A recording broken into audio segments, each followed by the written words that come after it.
I want to look elsewhere around the Middle East now. Saudi troops have entered Bahrain to help quell the unrest that's gripped that Gulf nation for the last 2 weeks. These pictures from Bahrain television show a convoy of armoured personnel carriers and tanks crossing the border on Monday. The 1,000 Saudi troops are part of a Gulf Cooperation Council deployment, the GCC, reportedly to guard government installations. Bahrain's largest Shia party has slammed the move as an occupation.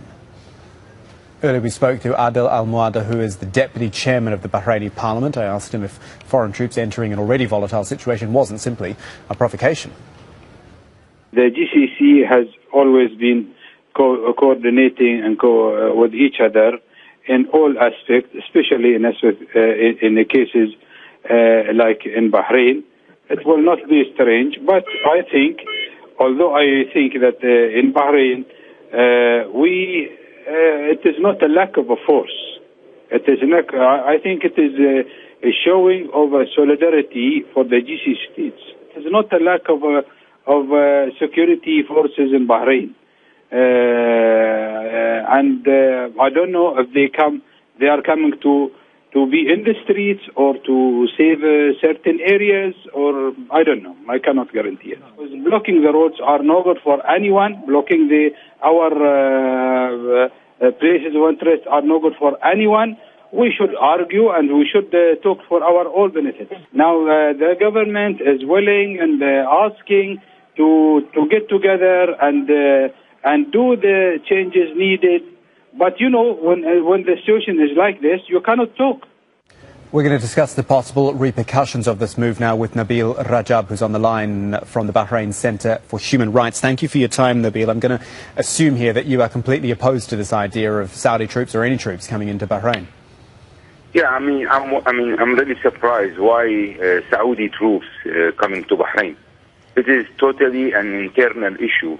The crisis in Bahrain. People are protesting for democracy and respect for human rights. They want elected government, constitution written by people. What the Saudi force got to do with that? But is it really surprising? It's a total internal issue, and really? we will consider that as an occupation, and in that manner we're going to treat those troops. Unfortunately, I don't know what is the relation to do with the United States, but this step comes one day after the U.S. Secretary of Defense has visited Bahrain. I don't know if that has got to do with it or not. This step is not welcomed by the Bahraini. This move is not acceptable at all. And this is a repressive regime as supported by another repressive regime. It's totally a peaceful protest we have in Bahrain calling for democracy.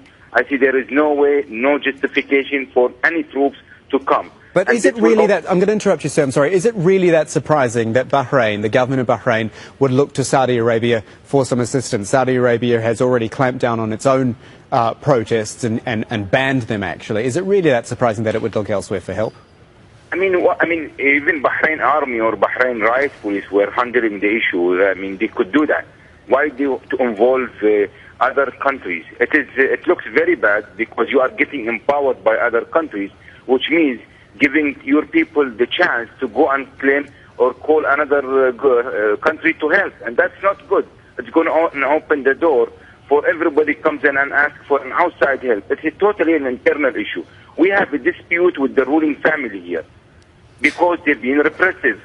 We are calling for democracy and respect for human rights, which is guaranteed by international law, international convention, international treaties. We are not calling for why it's not a war. We don't have a war. Why sending tanks and troops to Bahrain? We are peaceful people. We don't have any arms. We are fighting peacefully. We're throwing flowers in the army and on the police forces. Why? Bringing troops from Saudi Arabia. This is not welcomed step at all. And the Saudi are making a great mistake by sending their troops to Bahrain. Okay, the thoughts there from Nabil Rajab from the Bahrain Center for Human Rights. Thank you for your time. The pictures you're seeing coming to us from Bahrain State Television of these Saudi troops, armoured personnel carriers making their way into Bahrain. Watching the pictures alongside me is Marwan Bishara, our senior political analyst. What do you make of this, Marwan? Well, it's an important escalation of the situation in Bahrain. The fact that Bahrain, that is capable, apparently, to deal with its own upheaval within, using the forces of a neighboring country within the GCC, the Gulf Regional Council, means there is a sense of regionalization of the crisis in Bahrain, in a sense that perhaps that new force will protect facilities while more Bahraini security forces deal with their own protesters. Having said that, the idea that the GCC had made it clear already over the last several weeks that Bahrain's security is part and parcel, is integral to the GCC, to the Gulf Regional Council security, means that this is to be expected that if things escalate terribly within Bahrain, that the neighbors will come in to aid their partner, the monarch in Bahrain. Do you think things will escalate, though, markedly in Bahrain? As the guest was just saying on the phone there, these have been peaceful protests. He's coming from his perspective. They've turned violent, certainly, with what the forces have been doing there. Escalation, I don't mean just in the sense of violence. Escalation in the sense that this will invite regional players into the Bahrain scene, which for the time being have been more implicit than explicit. So now the Shiites, for example, in Bahrain, or certain ones that are pretty sectarian in their approach, will say, so why is it okay for Saudi Arabia to intervene in Bahrain and not, for example, Iran, which have been accused of interfering in Bahrain's affair through some of their partners or allies in Bahrain. And that's, as I said, have been implicit. Now we have an explicit step where a regional player is coming in to a situation that presumably is pretty much internal to Bahrain, which is, if we can frame it that way, citizens of Bahrain claiming that they have been living under decades of discrimination wants to change the government and the government policy to improve their situation. The others are framing it in a different way, saying, no, this is not just about that.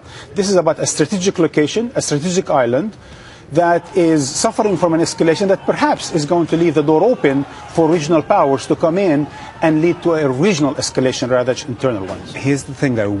Why bring them in? Why do it now when the Member of Parliament I spoke to earlier, the Chairman of the Parliament, said, Bahraini forces are fine, we can deal with this fine, and we are dealing with it fine. But now we know we're bringing in the might of Saudi Arabia as well. You've talked about this idea of protecting installations. Is that it? Yeah, this is the thing. I think for the time being, the step seems to be more of a regional escalation. It seems to be more of a symbolic political escalation, saying, look, we're going to preempt this. We're not going to allow this to escalate further without the region making its commitment, not only political, not only financial, but also security. If you remember, Kamal, just a few weeks ago, the Gulf Regional Council committed $20 billion to Bahrain and to Oman to make sure that they help in whatever reforms are taking place. Then they voiced their political support for the Bahrain monarch, and now they're actually sending forces to make clear that the GCC stands behind the Bahraini monarch, which is one of the 6 regional council members. Absolutely fascinating time in the Gulf, Marlon. Good to see you. Thank you.